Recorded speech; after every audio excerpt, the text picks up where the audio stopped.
Ölkəmizdə səhiyyə sahəsində islahatların yeni dalğası olan ilkin səhiyyə xidmətinin qurulması istiqamətində işlər aparılır. Elə bu ilin yanvarın 30-da Milli Məclisdə də Səhiyyə Komitəsinin iştirakı ilə bir ictimai dinləmə keçirildi. Ölkəmizdə ilkin səhiyyə xidmətinin təşkili ilə bağlı bir konsepsiya hazırlanıb. Biz o konsepsiyanı dinlədik və kifayət qədər böyük işlər görülüb, qiymətləndirmələr aparılıb, tibb müəssisələrinin hazırki infrastrukturu, maddi-texniki bazası qiymətləndirilib, kadr potensialı qiymətləndirilib və müəyyən hədəflər hazırlanıb, hardasa 30-a yaxın hədəf hazırlanıb, bu istiqamətdə iş planı hazırlanıb. İndi Bərdə rayonunda bu pilot layihə olaraq həyata keçirilir.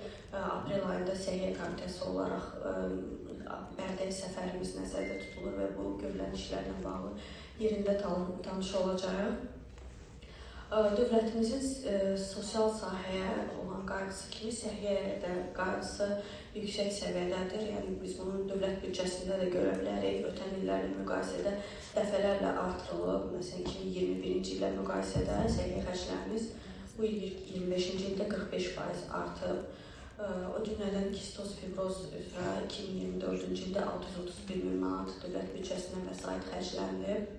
2021-ci il 19 noyabr tarixli Səhiyyə Nazirliyinin qərarı əsasında kistoz fibrozlu xəstələr üçün dərman preparatları həmin qərar əsasında təmin edilir və çatdırılır. Çox sevindiricidir ki, bugün burada mütəxəssislər toplaşıb, həmçinin səhiyyə qurumlarının idarəedici şəxsləri, pediatrlar və biz bu məsələni müzakirə edirik.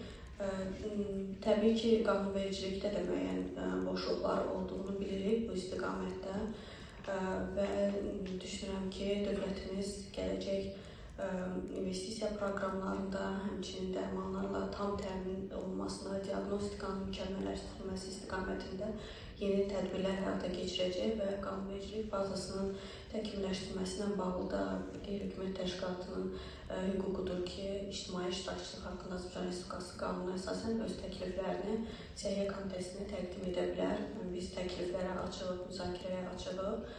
Hər zaman dəstək olmağa hazırıq sizə. Diqqətinizə görə təşəkkür edirəm.